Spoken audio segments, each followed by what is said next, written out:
Hello and thanks for joining the Tuesday edition of Journalist Hangout. I'm Ayodele Uzubakun. Let's remind you that it's 24 days to the conduct of the 2019 general election. So how ready are you for the polls?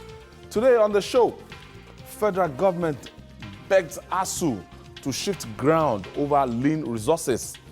Onohe asks appeal court to stop his trial by CCT. And NBA tells federal government to stop his arraignment now. Police ignore court's order on Dino's bail, set to rearraign him on fresh charges. And later on the show, Acting Inspector General of Police reverses predecessor, decentralizes SARS. I'll be hanging out with Babajide Kolade Otitoju, Sam Ibemere. So if you are ready, let the hangout start now.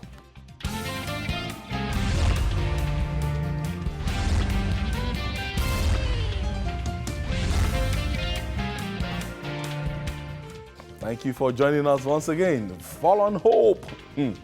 This appears to be the lots of students and parents who seek quick resolution to the impasse between the federal government and members of the Academic Staff Union of Universities, ASUU. The ongoing strike embarked upon by the university lecturers since the 5th of November 2018 over non-implementation of some agreements it reached with government is far from over. Another meeting between ASUU team and the federal government team on Monday ended in another deadlock. Now, government is begging the striking lecturers to shift ground due to lean resources, but ASUU will not listen to government. Today, is ASUU being insensitive in any way? Because they've sat down severally, and while we're battling the issue of minimum wage, and those lists highlighted or demands requested by ASUU, I don't know, maybe it's possible for government, or how realistic is it for government to meet at least 80% of those demands? Well, government should be able to meet substantially those demands. Some of those demands have nothing to do with money. There is some of those demands are not about money. For example, the issue of ASUU demanding exemption in respect of TSA, the issue of grants for professors for research and all that. So why are they demanding exemption? Because the problem with TSA is that it slows down the system significantly. For example, you can imagine if the Nigerian army was not exempted from TSA. Every demand to buy this, to buy that, will be subjected to TSA. And if you do that in wartime, it will bring real calamitous consequences. That's why there has to be exceptions. There has to be exceptions. You have, if for example, like the police now, the police is subject to TSA. If you do business with the police, it could be 3 months, 4 months before you get paid, because you will be paid through the central bank. The money will be sent to you from the CBN account, held in trust for the respective government ministries, department, and agencies. So that's the way it works. So you cannot subject everyone to TSA. You cannot subject everyone. ASUU is asking that it should be exempted from TSA, so that the funding of universities can then be seamlessly done. But of course, they are going to be asking themselves that how do we ensure that there is transparency in the system if they do not let TSA be. So that's a sticking point. It is possible for them to agree even on that. There are issues that ASUU is also complaining about the proliferation of universities. You and I, and it's part of the demands. I believe too that government can do something about the proliferation of universities by setting parameters that you must meet before you can start a university. Don't we have that one in place now by the National University Commission? Well, I don't know what, definitely the National University Commission is the regulatory agency that permits the setting up of universities. But you and I know that the rate at which we are churning out universities is worrisome. It's not, for me, it is not the number of universities that matter, but the quality of instruction that can come out of those universities. That is what matters. And I'm sure that is how ASUU too is thinking. Okay, look at states are setting up. ASUU is also saying that they should do something about the funding of state universities. That is not really the job of federal government. But the federal government can at least meet with the states and hammer out a kind of agreement on how state universities can be better funded. You and I know what's going on, especially with this university in Ogbomoso. School like Lautech. Yes. You know what's going on there. And if jointly you have owned by Oyo and Osun, you know, and if you have a cousin who is in that university, you will be worried for him because they spent the greater time of the year at home. They went on strike before us. You can't pay lecturers regularly, and there are all kinds of demands. So I believe that everything is not about money. Yes, the government said at the point when the agreement was reached that the university system will need 1.1 billion to revitalize the university system. Nigeria was buoyant because this was a decision reached in 2009. But things are a lot worse now.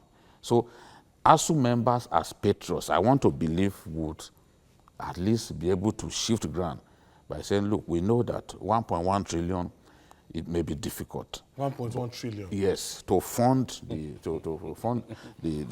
Are you kidding me? Which means, and Goodluck Jonathan actually set the ball rolling, you know, by paying some amount so that that agreement, at least they can kick off the implementation. But government is saying, look, we can't pay 220 billion because it will require that you pay 220 billion every year until you meet, until you hit that threshold. Now, if government cannot pay the 220 billion a year that ASUU is asking for, and if government says, I can pay 50 billion, let ASUU see the concrete steps that government is taking to effect that payment. That is what ASUU members are saying. Every time the ASUU executive hosts a meeting, they've had 8 meetings with the federal government now, and at every meeting, promises are made. And their members, you know the way they are, they are saying, look, we've gone beyond the stage of promises. Let us see signs. Out of our earned allowances that you are owing us, which is 105 billion, you are saying that you want to pay 20 billion. And they are saying, okay, if you want to pay 20 billion as the first tranche of that, then spell it out that the money you are releasing is strictly for ASUU, so that in no time they will be able to clear the areas. And they are saying, if government had actually put the issue of these areas that they are being owed, if they have put them, you know those ones are easier to pay than this revitalization fund of 1.1 trillion. But at least if you had put it in the budget for 2018, maybe gradually those guys won't be complaining about the fact they are being owed allowances and all that. Sam, can governments do this, continue to do this, as in funding of tertiary, wholesale funding of tertiary education, especially public tertiary education? I think we need to first look at the fundamentals. You and I know that the country is in very dire straits. The economy is not very buoyant. we are not earning enough, to throw around.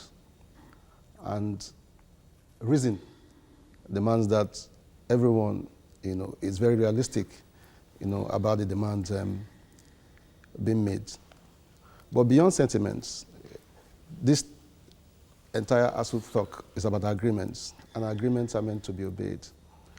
How much government has committed itself, to meeting these agreements is what is at stake. But your question, for how long will government continue to, fund education?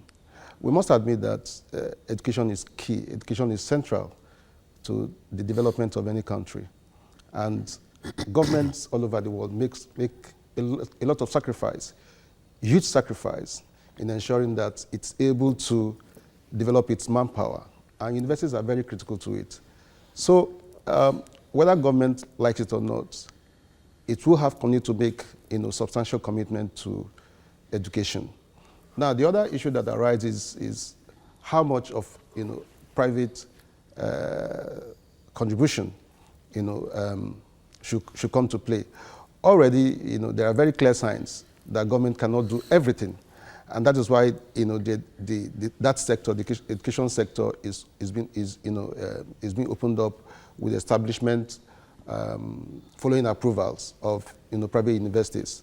And you and I, you will agree with me that many of these institutions that be set up, owned by private individuals, are all running very well and doing pretty well. So I think that business ventures. Yeah, they are. All over the world, you have private institutions. If you can afford it, yeah. But government needs to continue to play, a critical part in ensuring that its commitment to manpower development, to capacity building, is not pushed, to the background.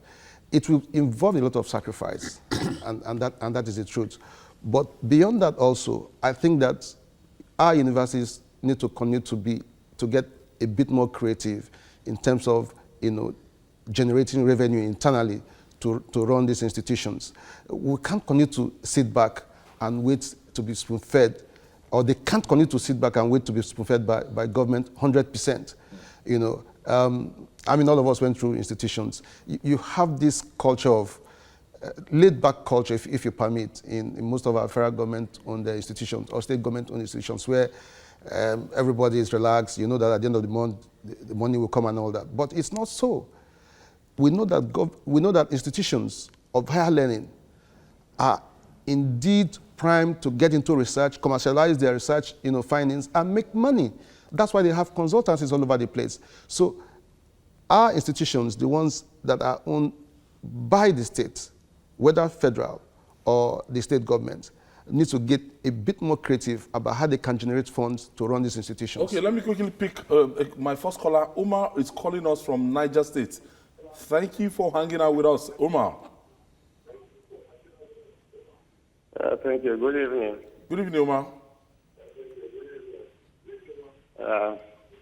I'm enjoying your discussions here. The problem here with ASUU and other things, ASUU are not encouraging the public, because the lecturers are not even doing what they are supposed to be doing in the classrooms. But they are always fighting for their allowances and others. A situation where a lecturer will not go to the class, maybe 2 times or 3 times in a semester, will not go into a student class. What are we fighting for? What the primary school teachers are there that are doing everything. The secondary school teachers, but these lecturers, they are not encouraging the public. But every day they come out and start asking for one demand or the other. What are they looking for? Thank you, Umar. Thank you for your contribution, Umar. Reaching home stretch on this particular discussion, we want to look at the ripple effects. A lot of people will say, when we didn't have private universities, when we didn't have schools in West Africa, Francophone countries, if ASUU is on strike, in no time, ASUU and federal governments, the whole country will be involved right now, because the stakeholders, the people that are meant to negotiate their children, they don't attend. They are not attending any of these institutions. I don't know the level of seriousness that is, that they're handling this situation at hand, so that the federal universities, the state universities, our children at home, our youth at home, all over the country, they can't be just idle. It's a new year.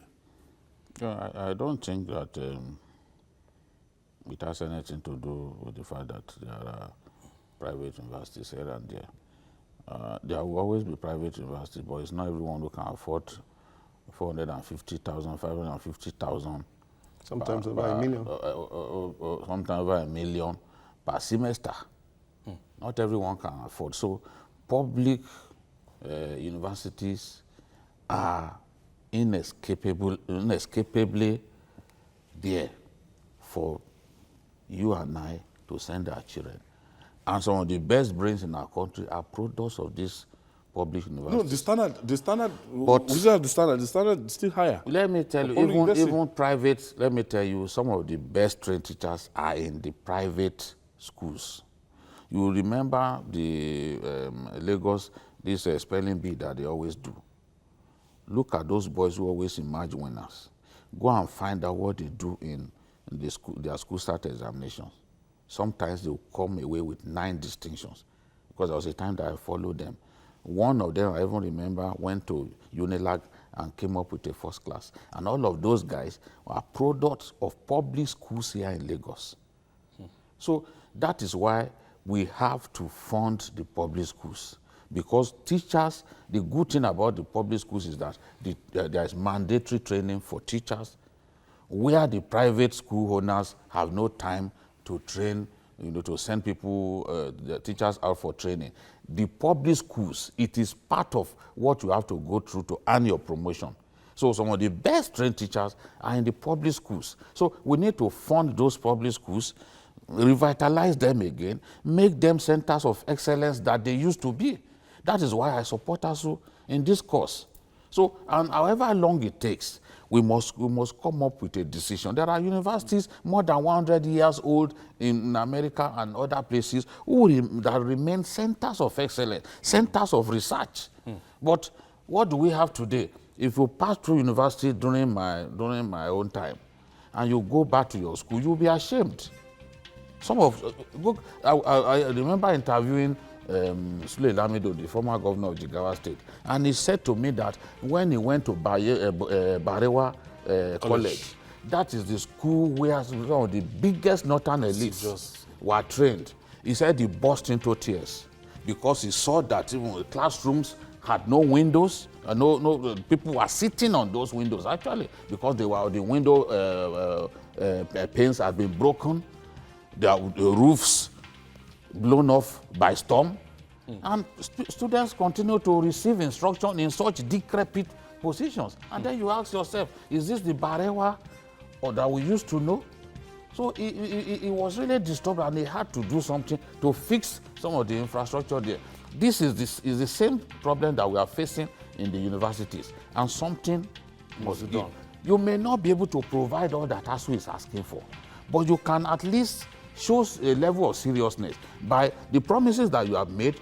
Make some moves to show that you are indeed ready to implement those promises. Not that every time you meet, you'll be promising them heaven and earth. They go back and take promises to their colleagues. Of course, everyone knows that ASUU members are naturally stubborn. So when you go back and give them promises, they'll say, what has changed?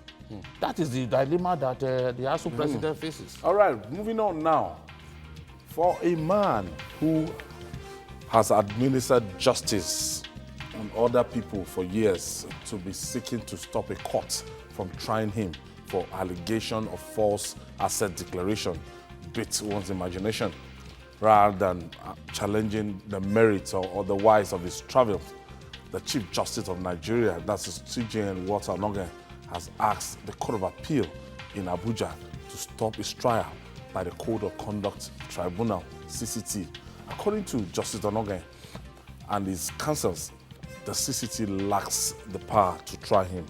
The appellate court has fixed the 24th of January to decide that. Similarly, the Nigerian Bar Association, NBA, is also asking that the federal government to stop the arraignment of Justice Onoye now and allow for a due process in the matter. According to the lawyers' union, the presidency can only remove the CJN through the NJC or the Senate. Sam, Justice Onoye has gone to Court of Appeal, and this is the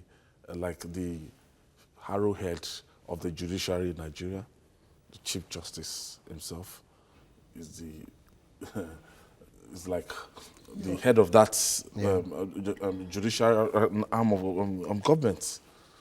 Is under trial and is coming to the Court of Appeal to seek an order to stop the CCT from going ahead with. Yeah, we may not be learned men, but I think a few things have been established in the case of the Chief Justice of Nigeria, Justice Walter Onoye. And that is that he is not above the law. That has been established. I think what is in contention, or I believe what is in contention, is the process or the procedure by which he should face his day in the courts. Well, having said that, approaching the courts, Ayo, we must admit one thing here, was an ex parte application. And we know that that particular move has often come up for criticism. It's been seen as, a quick move by most people. Not necessarily, might not put the other party on notice. Exactly. You just want to take advantage of the moment and then try to breach the process. Before the appeal court was approached, we already had 3 orders from the High Court restraining the CCT, from trying Chief Justice Onoye.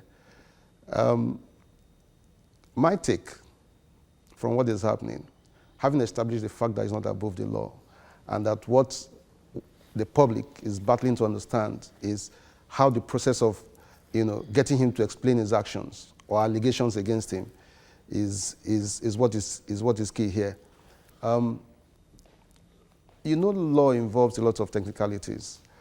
I believe that what Chief Justice Onoye is trying to do is take advantage of these technicalities to see if the time for him to face trial could be sometime later in the future. And I think that it is important that our institutions, get the opportunity to be tested. So I do not share the sentiment of most people who say, because of the very strategic or sensitive nature of the position he occupies or the role he plays in government, that he should be given some kind of fair treatment. For me, it's not an issue at all. I believe that all of us are equal before the law, and that our institutions should be tested to the latter.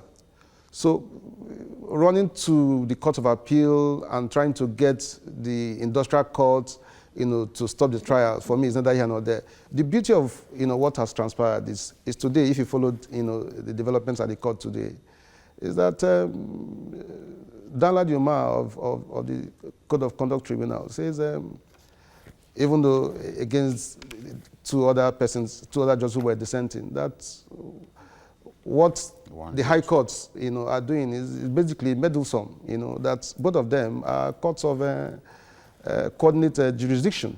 So it's interesting the way this matter is going. Like I said, it's important that we test the entire gamut of our institutions, because at the end of the day, we stand a better chance of building stronger structures, for our country. So for those who think this is very unusual, I think we need to be patient to understand that it is important that nobody is above the law, and that all of us, if we err at some point, should be made to stand before the court of justice and answer to whatever it is that we might have done. most lawyers, the lawyers that are my friends that I've spoken to, and they take it so personal, and most of them, they've been giving us a lot of that NJC thing, a lot of, due process thing, and taking it out on the government that it erred in trying to go to CCT, that the government must learn to do things properly by going to the NGC. Those responsibility is to discipline any judge. This is an emotive issue, no doubt about it. And as a people, we are generally very biased. We look at issues in a very, very unfair manner. We don't usually judge matters, on their merits. It is quite clear. Schedule 5, Part 1 of the 1999 Constitution is quite clear on what should happen if the conditions set out in that section, if the stipulations in that section are violated. And it says clearly that where anyone violates the Code of Conduct law, you go and face the Code of Conduct Tribunal. It's very clear. It says that any statement in such declaration, that means when you declare your asset, any statement in such declaration that is found to be false by any authority or person authorized in that behalf to verify it shall be deemed a breach of this code.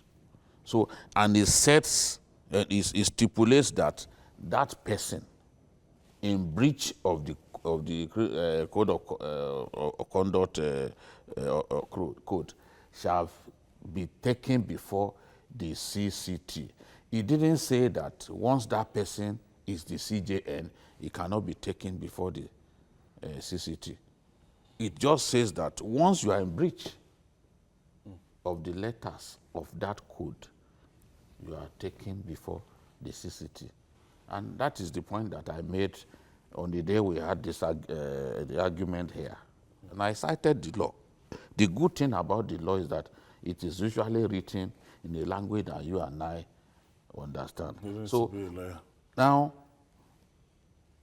even the judgment of the appeal court that people talk about all the time, the FRA versus Justice Ngajiwa, it says that the offenses that are deemed professional misconduct, offenses that are deemed as professional misconduct, which means offenses that you commit in the discharge of your duties as a judge, shall first be taken before the NJC. So if in trying to dispense justice, you took a bribe from a litigant, they take you before the NJC. So there are exceptions because this offense was not committed by the CJN in the exercise of his duties as the CJN. So that is the dividing line. That is the point that people must understand. I have Olani on the line. Thank you for joining us, Niyi. It's okay. Yes, go ahead with your contribution. Okay, I should go ahead with the contribution? Yes, please do. Okay, that's great. Yeah, thank you so much. Ayo and Jide, may God bless you all in Jesus' name. Amen, including Sam. Now, the first thing I want to say is this. These lawyers, they themselves know that they know what is right. That this is not an offense committed in the process of them, of the CJN doing its official duty. This is a public officer, and this public office thing, every public officer must declare their asset. This is the same thing that we used to say, that these people are perverting justice in the land. God is catching up with them one after the other. all those senior advocates, they are all crooks. They are rogues. Please, and they will not go to heaven. Nee, thank you. Thank you. You can, thank you. Before he puts us in trouble. I don't understand. He said all the senior advocates. No, certainly there are decent ones amongst them. The provisions of the code are quite clear, and it refers to public officers. Onohe is a public officer. Yes, he occupies the position of CJN of our country. But there's a distinction between the position that he occupies and Onohe as an individual. It is when they say, oh, this is an attempt to embarrass Onohe, this is an attempt to embarrass the office of CJN. No. The office, when you are talking about the need for the three arms of government to be independent of one another, we agree absolutely with that. But the individual can, of course, be separated from the office that he occupies. So an attempt to put a CJ on trial for an offense that even he had admitted cannot be seen as an attempt to embarrass the entire judiciary. Because he's a public officer and bound by the provisions of the Constitution. So this is the thing. It's clear that lawyers see this as an attempt to disgrace the judiciary, as an attempt by an arm of government to take away the powers or the independence of the judiciary. But that is not how it is. That's not how it is. The CJM must first prove that he is above board. That is the only way that people can then say, okay, let's put this matter behind us. But what we have now is not a rule of law, but law of rulers. When you make up your mind that because some people are big, then they can't be put on trial, then we are operating law of rulers and not the rule of law. Law of rulers, not the rule of law. Still to come, police ignore court order on Dino's bail, set to arraign him on fresh charges. Stay with us. It's still Journalist Hangout. We'll be right back after this breather.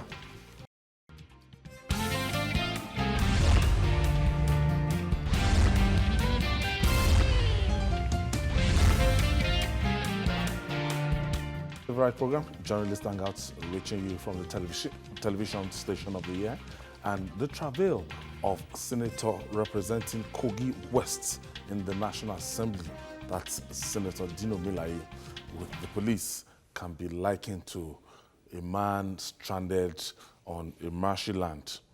A man in that condition can't run, but will need to pick his steps one after the other. The Nigerian police has ignored a court order granting the embattled senator bail on Friday. Rather, the force rearraigned him on fresh charges despite meeting bail conditions, with another bail order granted him by another court today. It appears the game is up for the police. Or what do you think, gentlemen? Sam, I'll tell you, it's 25 days to the presidential election. That same day is the National Assembly election too. So Dino is representing, is a candidate of the People's Democratic Party in his constituency. Kogi West. So his colleagues are in their local governments campaigning and trying to garner votes, but this is a big distraction to Dino Melaye. What's happening? The matter of Dino Melaye, Senator Dino Melaye, has taken an interesting dimension. He's today probably one of Nigeria's most popular senator. What you have just shared with us, concerning his travails, is important that we put these things in proper perspective. You have a man who is largely perceived as the main opposition voice against the ruling, party. And so because of the way he's been treated severally, under various allegations, a lot of people are beginning to think that what Dino is undergoing or experiencing is some sort of political persecution. And they might not be totally far from the truth, because you have a situation where the man has alleged severally that the police were after him. And soon after he raised those concerns, the police actually came, for him. But we all know that Dino is a drama king. Each time they come for him, he puts up, some form of theatrics. And each time he does that, he plays the victim, and that wins him a lot of sentiments. So today, when you go back to Kogi, you said the elections are just basically 25 days away. You have a man who, rather than lose, huge following, appears to be getting more because of the very strong perception that he's been persecuted, by the government of the day. So, but again, like I've always argued, it's important that we continue to, put our judiciary to test. In this case, you have a situation where the courts have granted a man bail. He has met those bail conditions, and rather than allow him go on the condition, on the bail that he's been granted, the police decides to, rearraign him almost immediately. Sometimes they don't get their charges straight. One day they tell us, he's been charged for gun running. The next time he's been charged for murder and the rest of it. So you come away with the impression that there is something much more to it, that there must be some special reason why the government wants to continue to keep Dino in check. If you ask me, I think that they see him as a major distraction. They see him as a troublesome, politician who should be kept in check. Now, is that being done under the rule of law? That is what is of great concern to Nigerians. Babajide, I don't know. Well, what do you make of the travels of Senator Melaye? Well, the person who I can blame for Melaye's troubles is the governor of Kogi State. Melaye and the governor are falling apart. Remember, Melaye played a big part in ensuring that Faleke did not become governor of his state. And he swore against anyone opposed to Yaya Bello, And he said Yaya Bello was a choice of God. And because of that, whoever got up to fight against Yaya Bello, God will punish that person. So it's probably the punishment of God. Yeah, it's probably the punishment of God that he used his own mouth to invite that is going through now, because is moving from one trouble to another, and bringing out a 4-inch mattress to sleep in the open may not actually solve his problems. But be that as it may, the courts have given him bail. The police should go ahead and release him. This irresponsible behavior of not obeying court orders will not take our democracy anywhere. In fact, if we are not careful, it will breed anarchy. And the government of the day, especially the Attorney General, must put his act together. We don't want a country where the decisions of the court will not be obeyed, because it could backfire. Yeah. So no matter what you think of Dino, I have never been his fan. And it's on record that I have criticized him harshly on this program. But you cannot continue to come up with charges against this fellow if immediately the court grant him bail. Because look at this one now, that he lied against the former IG that they were trying to plant guns in his car and all that. Yes, it's an offense if you can prove that indeed he lied. But it is not the sort of offense that is not bailable. So whether you like it or not, he will still get bail. He has the resources to engage the right lawyers, and he will get bail. So if he gets bail, will you now give him the Dasuki treatment and get the DSS to go and arrest him? Is that the sort of country that we want to build? So leave Dino, the master dramatist. Forget all that he does, but respect the decisions of our courts. That is what I want to see.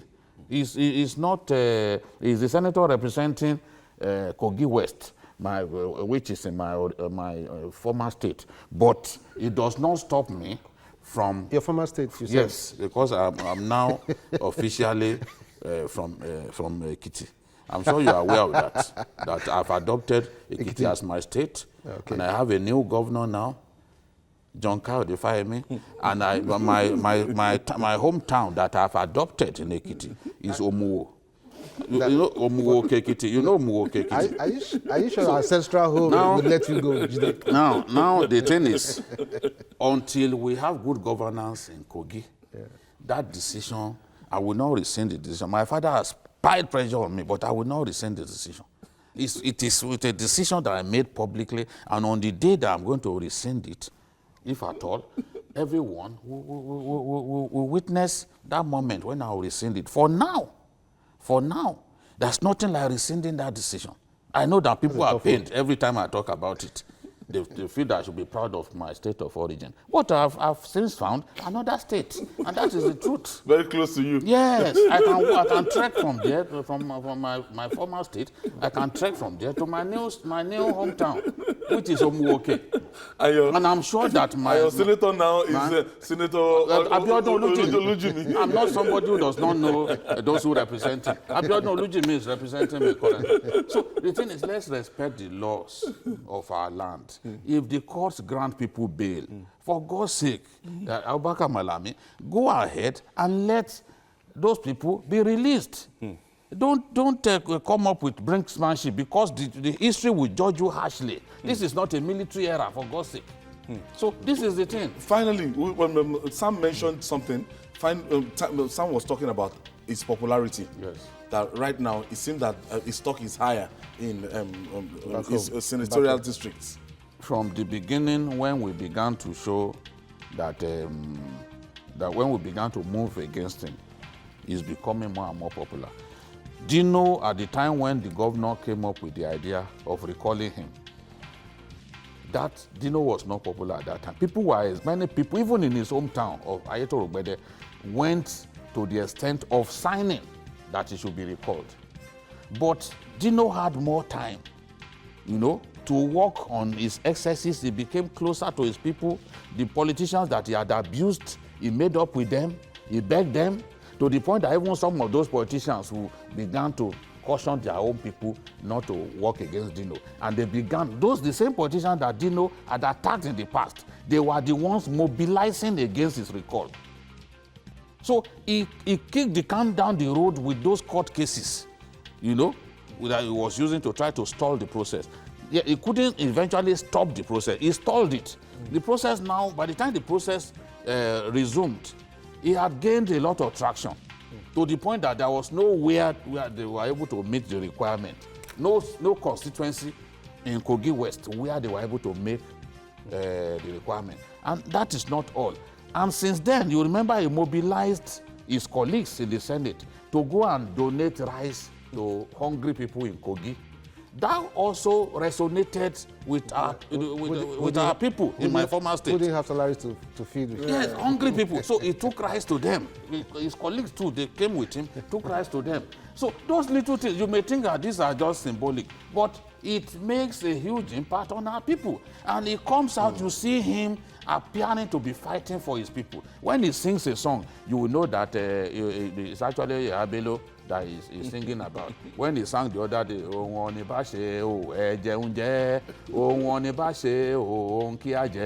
meaning that whatever a man sows, he shall reap. Let a man reap whatever he sows.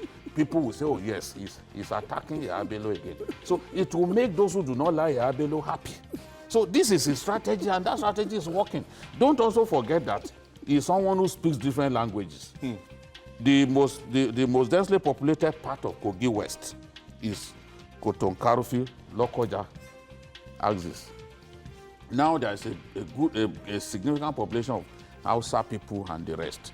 If Dino goes there, Dino speaks Hausa fluently, even more fluently than most Hausa people. And then when he speaks Hausa to them, he can recite the Quran. He's a rascal, he can recite the Quran. You know when Hausa man calls you Dainskan, he will recite the Quran. So before you know it, he's having more followers. So he's somebody, if they are not careful, what happens in the case of Omisore, or even this man, T.O.G. Global, it could be in detention and he will win the election even with wide margin. If they are not careful. We have to go. Soldiers go and come, but the barracks remain. It's a popular saying among Nigerians. It's 1 week since Nigeria witnessed a change of guard at the police. But the new health helmsman is poised to change the face of the police he inherited. The acting Inspector General of Police, Mohammed Adamu, has made sweeping changes in the operations of the force by reversing some policies of his predecessor, Ibrahim Idris. On Monday, while meeting with top police officers in Abuja, Adamu ordered the decentralization of the Special Anti-Robbery Squad, SARS. The notorious unit is now to be under the control of the state commissioners of police. Among other decisions reached, units like a Special Investigative Panel and Special Tactical Squad are to undergo changes. We thought before we started that End SARS campaign, the situation was that those guys were under the state commissioners of police when SARS went almost berserk across the country. And as part of his response to public outcry to reform SARS, that's why the former Inspector General of Police actually centralized SARS. But the new IG is ordering the thing back to status quo. What do you make of this? You began by saying sweeping changes. I don't know how sweeping these changes are, how radical or how fundamental these changes are. I think this is basically cosmetic, if you ask me. How do I mean? Initially, when the news broke, what you saw in the papers were disbandment and all that, until we began to have corrections. It was a case of we were moving from centralization to decentralization. And then you ask, what is it that the new man Adamu saw that made him, in a very short while, upturn what his predecessor, had put in place. And I was watching television. When he made that pronouncement, I observed that the commissioners of police who were in attendance actually were clapping. If that is an indication of how popular that initiative is, then you want to give it to the new IG, Adamu. But I think that what the police needs is much more radical. We need a system change in the police. Yes, we've had very serious cases of police brutality, extrajudicial killings, extortions, and the rest of them. These challenges are still there with us. Will this move of decentralization resolve these outstanding challenges that I have mentioned, the extrajudicial killings and all that? We're actually out of time. We have to just, Jide, what do you make of this? Yeah, I think that it's easier to check the excesses of these guys by returning to status quo.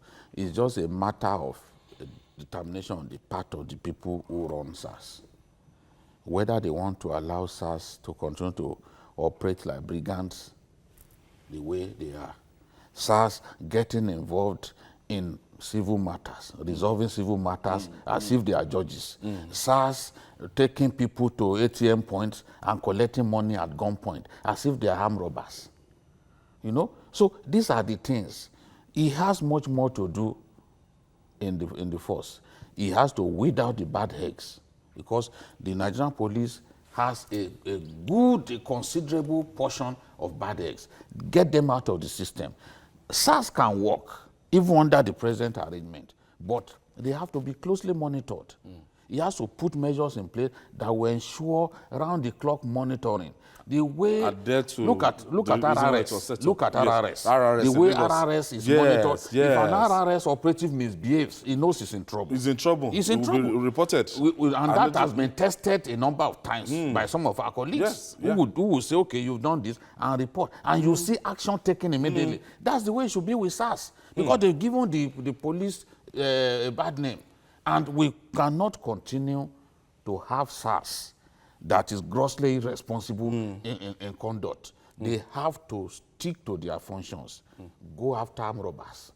Go after other criminals. Not be hunting for money from people, accusing someone if you see of any dressing RRS indecently. doing anything untowards, just call Olatunji Disu. You will know that the person was going to be punished immediately. And anywhere. The IG has a lot to do. I was reading somewhere that he wants to keep the DIGs in the system.